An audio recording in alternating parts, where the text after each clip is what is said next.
What's going on, guys? It's your boy CMB. Don't forget to subscribe to the channel, smash that like button, and let's get into this one really quickly. Now, guys, tonight is the night of the big fight on Showtime pay-per-view. If it's at all possible, guys, support the pay-per-view tonight. I think it's a great card. Showtime's put it on for us with Gervonta Davis versus Hector Luis Garcia. We have Jaron Boots Ennis, who is the co-main event on the card. We have Demetrius Andrade on the card. We have Rashidi Ellis on the card. Just a stacked card, and I think this is going to be an epic event to kick off 2023, guys. So if it's at all possible, support the fighters and order the pay-per-view. Now, I want to talk a little bit about the main eventer, Gervonta Tank Davis, who has a tough fight tonight, by the way. Hector Luis Garcia, 16-0, southpaw, coming out of the Dominican Republic. I think he's being overlooked in this fight. People who have actually watched him fight know that he is definitely a tough competitor for Gervonta Tank Davis. I did give my prediction in the last video. I said that, you know, Gervonta Tank Davis would probably get him out of there around round 8, in my opinion. But I think it's going to be a tough fight in the beginning for Gervonta Tank Davis to make those adjustments, necessary adjustments to Hector Luis Garcia, being that, you know, he is a skillful boxer as well, and he's also a southpaw, just like Gervonta Tank Davis. So that takes that advantage away, I think, for Gervonta Tank Davis. I think where Gervonta Tank Davis shines at is in his, I would say, more experience and the power. Gervonta Tank Davis does have a good boxing IQ as well. He does like to set traps, but let's see what happens when he goes in there with a guy that's, you know, kind of tat for tat with him. He doesn't have as much power as Gervonta, but he does have respectable power, and he can't put you down. So we're going to see about that tonight. I'm very, very excited about this matchup. Now, I want to talk about Gervonta Tank Davis when he was on Brian Custer's podcast, and he took a shot at the 135-pound Undisputed Champion Devin "The Dream" Haney. If you guys didn't know, Devin "The Dream" Haney is 29-0, and you know, he holds all the belts at 135. Gervonta Tank Davis does have a version of the WBA title. It's the regular title, but Devin Haney has all the important, the big belts, I would say, at 135. And it was a time, you know, when they were calling Devin Haney the email champion, and you know, the tables turned. You know, Devin Haney went over to Australia, defeated the unified champion at the time, who was it, George Kambosos Jr., to gain all the titles and become undisputed. So he went from people calling him the email champion to being undisputed in the weight class. So as far as I'm concerned, he is the man at 135. He's the guy to beat, being that, you know, he holds all the gold. Now, Gervonta Tank Davis, of course, he is the, I would say, the guy that everybody knows. He's the fan favorite. And there's a reason for that. There's a couple of reasons for that. I'm going to give those, but I want to read what he had to say on Brian Custer's podcast about Devin Haney. And I'm going to quote him here. He says, "They gave Devin Haney a belt. He didn't fight for his belt." And he's referring to the WBC title.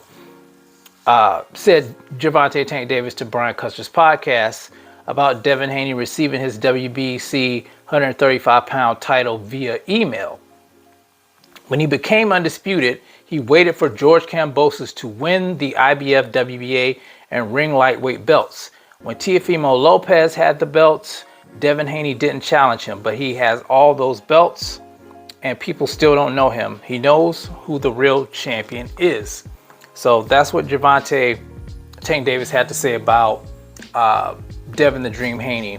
Now, I will say this, Devin "The Dream" Haney received the WBC title because Lomachenko opted to become franchised. He didn't want to face his mandatory Devin "The Dream" Haney, so Devin "The Dream" Haney was elevated to the WBC champion. It's not that, you know, he didn't want to fight for the title. It's just that he wasn't given the opportunity to fight for the title. So I will correct Gervonta Tank Davis on that. and he says that he fought, a weak opponent in George Kambosos Jr. That's how he got the other belts. I wouldn't say George Kambosos Jr. was a weak opponent. George Kambosos Jr. did defeat Teofimo Lopez for those titles, who defeated the man Lomachenko for those titles. And it wasn't for the fact that it wasn't that Devin Haney wanted to face George Kambosos Jr. He tried to get a fight with Teofimo Lopez after he beat Lomachenko. It's just that Teofimo Lopez chose to face his IBF mandatory in George Kambosos Jr. And I've said this before about Devin the Dream Haney.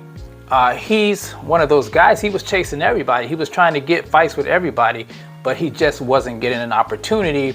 And George Kambosos Jr. blessed Devin Haney with an opportunity. And, he defeated George Kambosos Jr. not once, but twice in enemy territory over in Australia. So my hat goes off to Devin the Dream Haney for, becoming undisputed in such a tough position that he's been put in. They're always saying that he's boring and, he doesn't, have power. Not all fighters are going to be able to be knockout artists. Some guys are going to have to rely on their skills and their wits. And I think Devin the Dream Haney's that type of fighter. He's not a knockout artist. He does have respectable power, but, he has other attributes that make him a good fighter, in my opinion. Now, as far as everybody knowing Gervonta Tank Davis, there's a couple of reasons everybody knows Gervonta Tank Davis. Number one, he was under the banner of Floyd Money Mayweather Jr. Even though he's on his own now, Floyd Mayweather Jr. had he had the pull to put Gervonta Tank Davis out there on, a big stage. I think he put him on the Floyd McGregor undercard. And, he got a lot of eyes on him. Everybody saw Gervonta Tank Davis. Everybody knows who Gervonta Tank Davis is because he was affiliated with Floyd Money Mayweather Jr. Second, Gervonta Tank Davis is a knockout artist. We know that. We've seen him put many fighters on the canvas. And a lot of times in boxing, casuals gravitate towards knockout artists. That's just the way it is. Real boxing fans like it as well.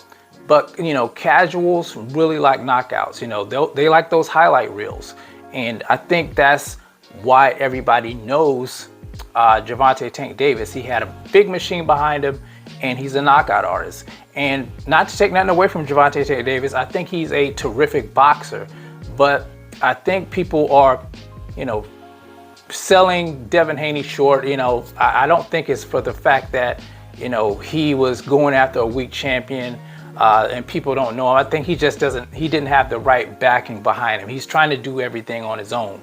And a lot of times when you try to do everything on your own, you don't get the shine that you deserve. So I just had a difference of opinion there with Gervonta Tank Davis, even though I think he's a terrific fighter. I do have him as the favorite tonight going in against Hector Garcia. I think I said in my prediction video, weigh-in video, that he's probably going to get Hector out of there around round 8. But it's going to be a tough fight in my opinion. But you guys tell me what you think about what Gervonta Tank Davis had to say about Devin the Dream Haney. Let me know how you feel about it in the comment section. It's the CMB. I'll talk to you guys in the next one. And I'm out. Peace.